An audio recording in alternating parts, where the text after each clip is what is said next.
Hello everyone, welcome to my YouTube channel एएच हेल्पन। कैसे हैं आप लोग। ये वीडियो एग्जाम के पर्सपेक्टिव के हिसाब से बहुत इंपॉर्टेंट होने वाला है, क्योंकि इस वीडियो में हम लोग बात करने वाले हैं कि यूजीसी के गाइडलाइंस के खिलाफ जो पीआईएल दाखिल किया गया था सुप्रीम कोर्ट में, उसको लेकर आज सुनवाई होने वाला था। आज सुप्रीम कोर्ट में क्या क्या बातें हुई, किस दिन आप लोग का एग्जाम को लेकर अंतिम फैसला आ सकता है, सुप्रीम कोर्ट में क्या क्या कहा गया, उन सभी टॉपिक के ऊपर हम इस वीडियो में बात करेंगे। आप लोग वीडियो को ध्यान से और कंप्लीट जरूर देख लीजिएगा। वीडियो पसंद आए तो वीडियो को लाइक करना बिल्कुल मत भूलिएगा, और इसी तरह से ट्रस्टेड और ऑथेंटिक इन्फॉर्मेशन पाने के लिए मेक श्योर आप लोग चैनल को जरूर सब्सक्राइब कर ले। और किसी भी तरह के डाउट के लिए आप लोग मुझे कभी भी कॉल करके अपना डाउट क्लियर कर सकते हो। ज्यादा इन्फॉर्मेशन के लिए ऊपर कार्ड में दिया वीडियो का लिंक चेक करें, उससे आपको समझ में आ जाएगा। तो नेक्स्ट 5 मिनट में जो भी आज सुप्रीम कोर्ट में हुआ उसको मैं सम अप करने की कोशिश करूंगा, तो आप लोग ध्यान से देख लीजिए।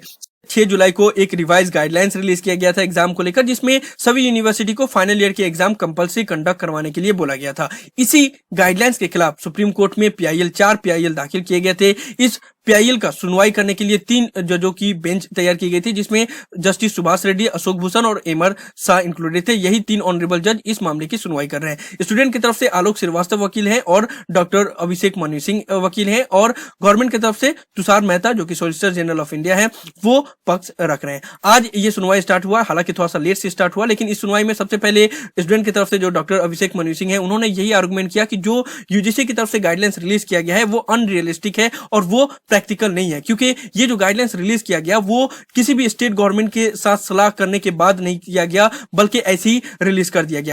क्योंकि आप लोग को पता होगा कि वेस्ट बंगाल गवर्नमेंट ने 27 जून को, यानी कि यूजीसी के गाइडलाइंस के रिलीज होने से पहले ही, यूजीसी से इवन कंसल्ट करने के बाद से एक गाइडलाइंस रिलीज कर दिया था, जिसमें उन्होंने अपने स्टेट में, वेस्ट बंगाल में जितने भी यूनिवर्सिटी हैं उनको किस तरीके से पास किया जाए उसके लिए एक फॉर्मूला बनाया था 80% और 20% के बेसिस के ऊपर, और उस तरीके से प्रमोट करने के लिए नोटिस रिलीज कर दिया था। लेकिन ये नोटिस रिलीज करने के बाद से फिर 6 जुलाई को यूजीसी ने एक अलग गाइडलाइंस रिलीज कर दिया, और जिसमें सभी को मैंडेटरी बोला कि फाइनल ईयर के एग्जाम आपको कंडक्ट करवाने ही होंगे, जो कि ये सरासर गलत है, क्योंकि कोई भी स्टेट गवर्नमेंट से इसके सलाह नहीं लिया गया। बहुत से स्टेट गवर्नमेंट ने इसका विरोध किया। इस आर्गुमेंट के खिलाफ गवर्नमेंट की तरफ से जो सॉलिसिटर जनरल ऑफ इंडिया है तुषार मेहता, उन्होंने कोर्ट को यही बताया कि हम सिर्फ फाइनल ईयर के एग्जाम कंडक्ट करवाने के पक्ष में हैं, और हम चाहते हैं कि सिर्फ फाइनल ईयर के एग्जाम कंडक्ट हो। साथ ही साथ उन्होंने ये भी बताया कि हिंदुस्तान में 818 टोटल जो यूनिवर्सिटी हैं, उसमें से 209 यूनिवर्सिटी ने ऑलरेडी फाइनल ईयर के एग्जाम कंडक्ट करवा लिए हैं, उन्होंने एग्जाम कंप्लीट कर लिया है। 394 यूनिवर्सिटी ऐसे हैं जो कि एग्जाम कंडक्ट करवाने के प्रोसेस में हैं, और 35 यूनिवर्सिटी ने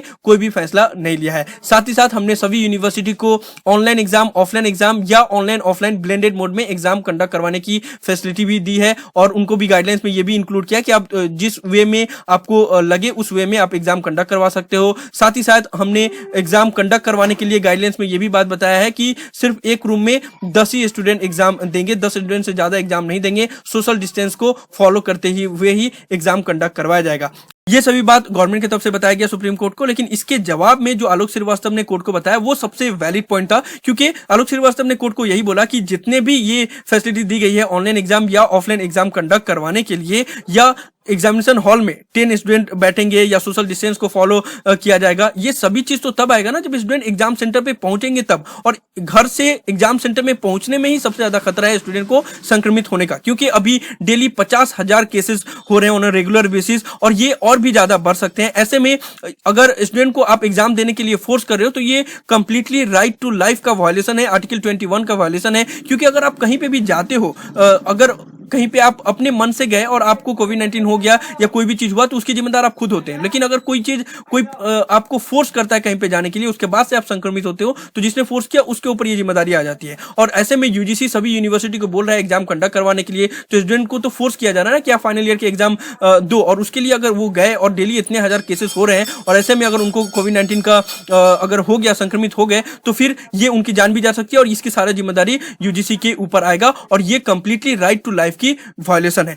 साथ ही साथ अभी कोई भी ट्रेन की मूवमेंट सही से नहीं हो रही है, सिर्फ स्पेशल ट्रेन ही चल रहे हैं। बाढ़ के हालात हैं बहुत सारे नॉर्थ ईस्टर्न स्टेट में, तो ऐसे में फाइनल ईयर के भी एग्जाम कंडक्ट नहीं करवाया जा सकता। ये सभी आर्गुमेंट सुनने के बाद से कोर्ट ने यूजीसी को नोटिस दिया और गवर्नमेंट ऑफ इंडिया को भी नोटिस दिया कि विद इन 2 डेज में आपको एफिडेविट दायर करना होगा, और उसमें इन सभी आर्गुमेंट का जवाब देना होगा। तो अब नेक्स्ट जो हेयरिंग होने वाला है वो 31 जुलाई को होने वाला है। हालांकि सुप्रीम कोर्ट ने पहले तो 10 अगस्त का डेट फाइनल किया था फाइनल आर्गुमेंट सुनने के लिए, लेकिन फिर आलोक श्रीवास्तव ने रिक्वेस्ट किया कोर्ट से कि या तो एग्जाम के ऊपर स्टे किया जाए या फिर इसी वीक में इस मैटर को सुना जाए। तो फिर कोर्ट ने उनकी बात को मानते हुए जो नेक्स्ट डेट है वो 31 जुलाई को फिक्स कर दिया है और 31 जुलाई को नेक्स्ट हियरिंग होगा, नेक्स्ट आर्गुमेंट होगा और उस दिन क्योंकि यूजीसी की तरफ से और गवर्नमेंट की तरफ से जवाब आ जाएगा, उसके बाद से नेक्स्ट आर्गुमेंट होगा और मे भी चांसेस है उस दिन फाइनल फैसला आ भी सकता है, नहीं भी आ सकता है, लेकिन फाइनल आर्गुमेंट उस दिन 31 जुलाई को होने वाला है और उस आर्गुमेंट के बाद से हो सके तो कोर्ट अपना फैसला रिजर्व कर सकता है और एक दो दिन के बाद सुन सकता है या फिर कोर्ट गवर्नमेंट की तरफ से क्या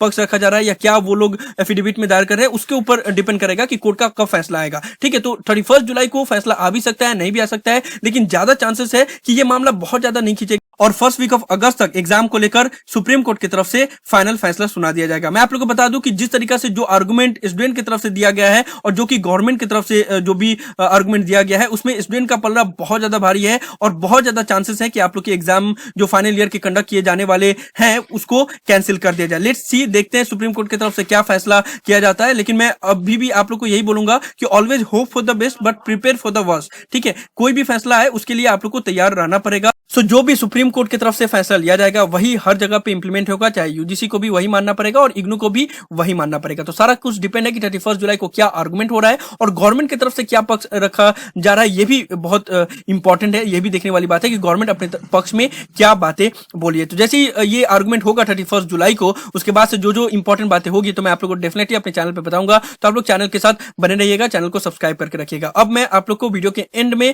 आलोक श्रीवास्तव जी ने जो ये हियरिंग के बाद अपना स्टेटमेंट दिया उसको मैं दिखा दे रहा हूं, उसके बाद से ये वीडियो खत्म हो जाएगा। So thank you so much for watching this video. Have an awesome day. Thank you so much. Dear friends, I am extremely happy and glad to share with each one of you that Honorable Supreme Court has admitted our UGC petition today and has issued notice to respondents UGC and Government of India. The Honorable Supreme Court has directed them to file their reply to our petition within 3 days and our petition has been fixed up on 31st of July, that is the coming Friday, for final arguments. Initially, the Honorable Supreme Court was fixing it up on 10th of August for final arguments, but I have requested the Honorable Court that considering the worsening situation of COVID-19 crisis in India, considering that in last 24 hours, 50,000 cases of COVID-19 have been added in India, it's my request to either stay the exams which are already taking place or which are going to take place soon, or decide the matter very, very urgently. Honorable Supreme Court has accepted my request and hence preponed the date from 10th August to 31st July. Now the matter will be heard on 31st July. By that time, the reply of respondents will be received. We will submit our rejoinders and the final hearing will take place on 31st of July. Today, not a detailed hearing has taken place because Honorable Supreme Court has admitted our case at the outset. Without hearing us in detail, Honorable Supreme Court has directed the respondents UGC at the outset to submit their reply. So I'm really, really thankful and grateful to Honorable Supreme Court for the same.